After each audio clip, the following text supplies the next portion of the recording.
دو زر دن کعبہ دن بازر بی کاف زبر کا بیقا دال زبر دا بی قادا را دو زر رن بی قادارن زال زبر زا کاف زبر کا زاکا را دو زر رن زاکارن بازر بی قاف زبر کا بیقا با زبر با بی قابا سین دو زر سن بی قابا سن بازر بی سین زبر سا بیسا خا زبر خا بیسا خا طا دو زر تن بیسا خاتن عین زبر آ لام زبر لا علا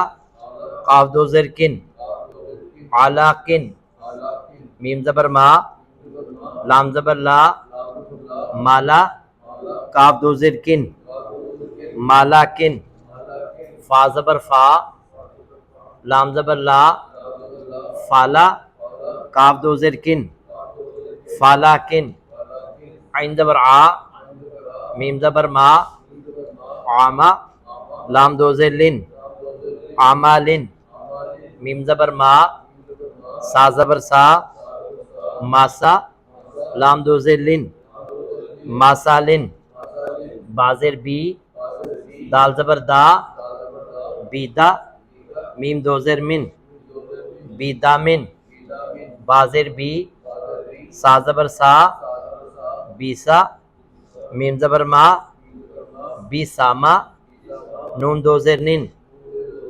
بیسامانن حا زبر حا سین زبر سا حاسا نون دو زر نن حاسانن سین زبر سا با زبر با سابا حمزہ دو زر ان سابا ان بازر بی نون زبر نا بینا با زبر با بی نابا حمزہ دو زر ان بی نابا ان حا زبر حا میم زبر ما حاما حمزہ دو زر ان حاما ان حا زبر حا میم زر می حامی حمزہ زبر آ حامی آ تا دو زر تن حامی آتن حاراجن عنابن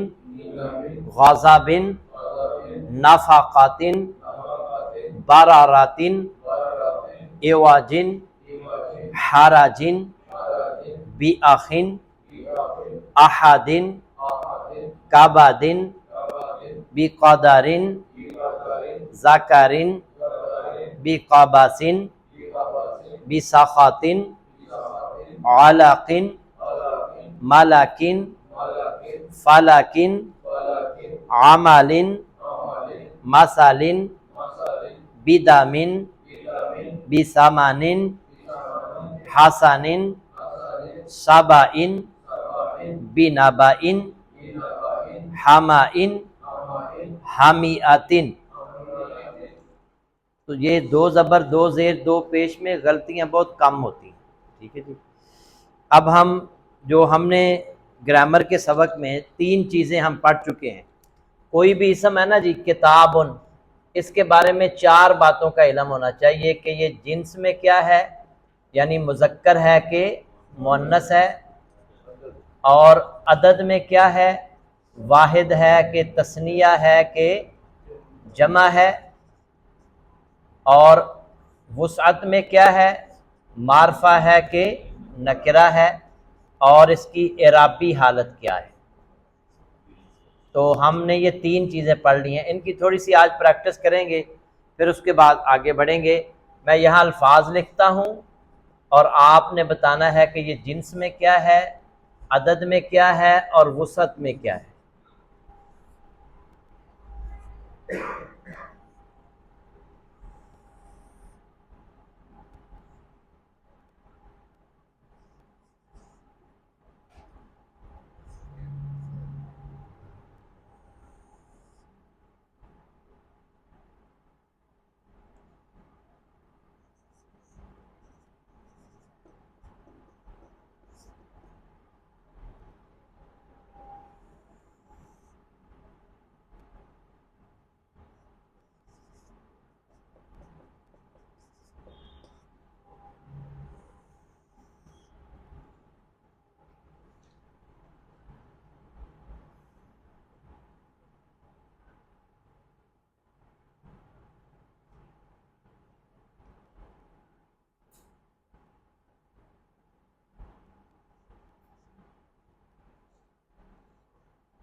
السلام.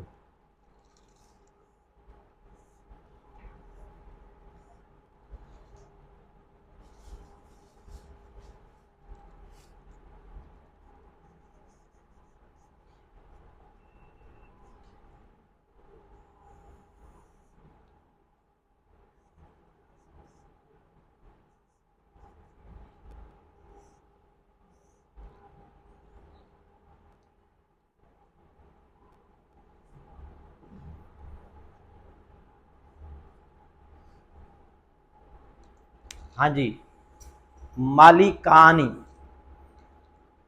بتائیں مذکر ہے کہ مؤنث ہے؟ مذکر ہے. اچھا، واحد ہے، تثنیہ ہے کہ جمع ہے؟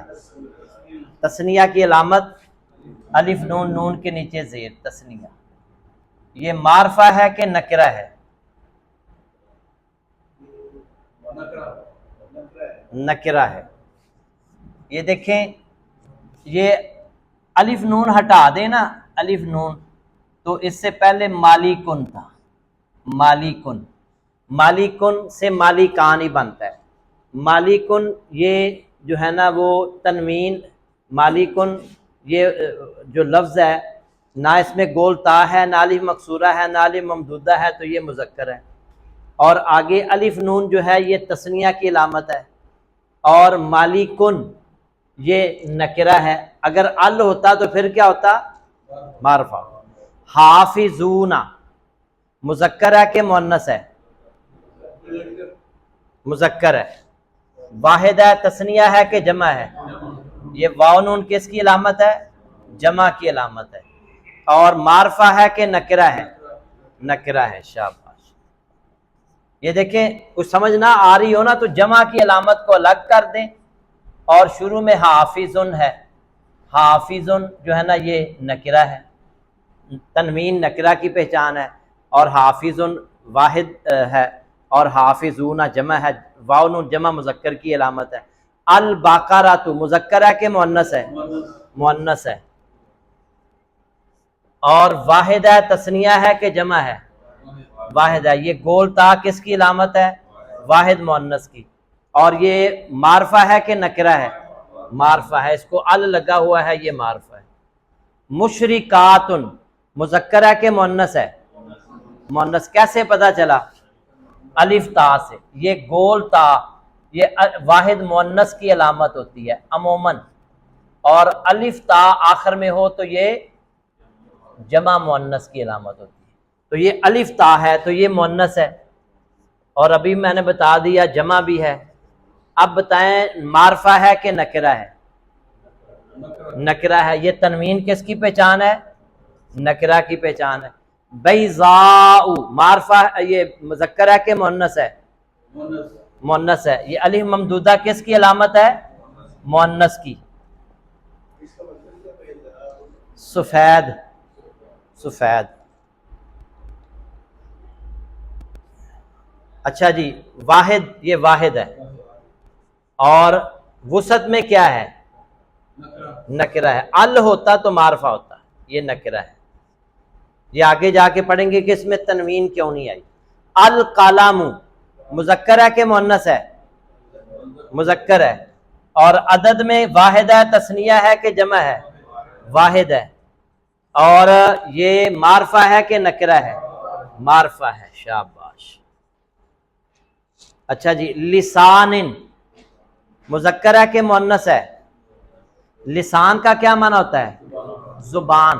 ٹھیک ہے جی. لسان مذکر ہے کہ مؤنث ہے؟ مذکر ہے. آپ نے یہ نہیں دیکھنا کہ اردو میں کیا استعمال ہوتا ہے، آپ نے عربی میں عربی علامتیں دیکھنی. آپ نے علامت کوئی نہیں مؤنث کی تو پھر یہ مذکر ہے.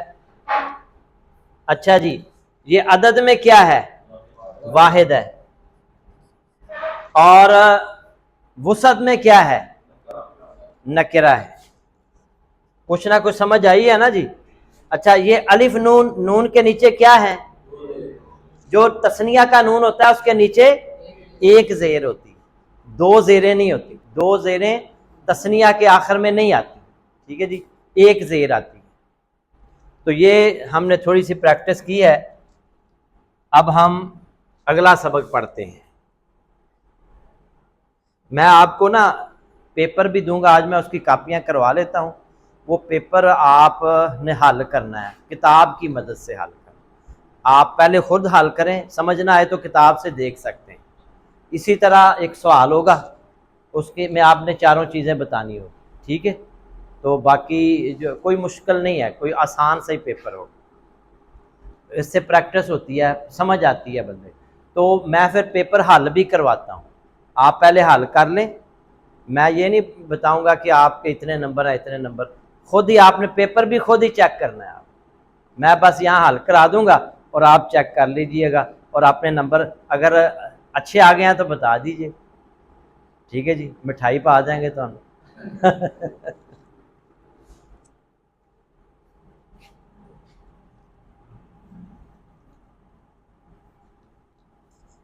ایک دفعہ ہماری کلاس میں میاں بیوی جو ہے نا وہ بڑے شوق سے پڑھتے تھے، اور اگر بیوی کے نمبر زیادہ آ جاتے تھے تو اس کی طرف سے دعوت ہوتی تھی، اور اگر خاوند کے نمبر آ جاتے تھے زیادہ تو اس کی طرف سے دعوت ہوتی. وہ ماشاءاللہ گھر سے پکا کر لاتے، سب کی دعوت کرتے.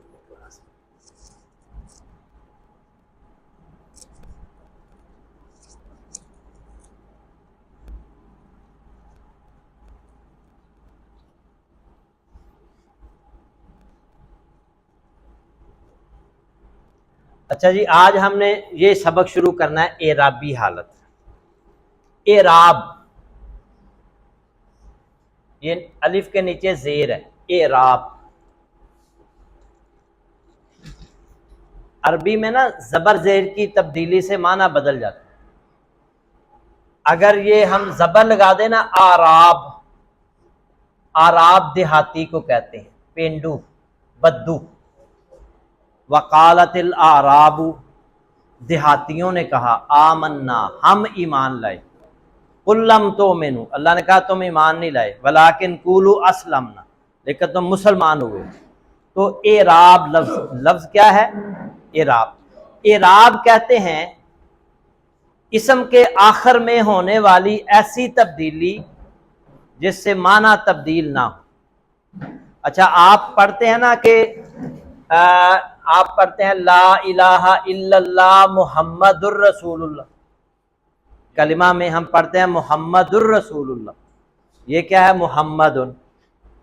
اذان میں آپ پڑھتے ہیں اشہد ان محمد الرسول اللہ، محمدن پڑھتے ہیں.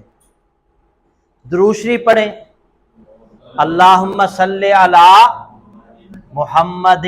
یہ دیکھیں یہاں ہے محمد، یہاں ہے محمدن، اور یہاں ہے محمدن.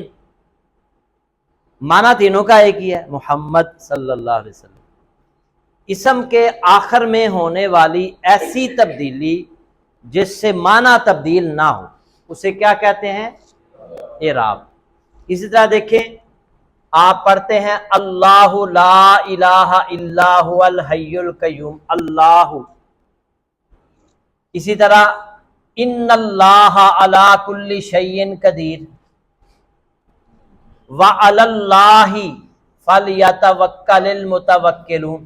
یہاں دیکھیں، یہاں پیش ہے، یہاں زبر ہے، یہاں زیر ہے، لیکن تینوں کا معنی اللہ ہے. تو اعراب کہتے ہیں اسم کے آخر میں ہونے والی ایسی تبدیلی جس سے معنی تبدیل نہ ہو.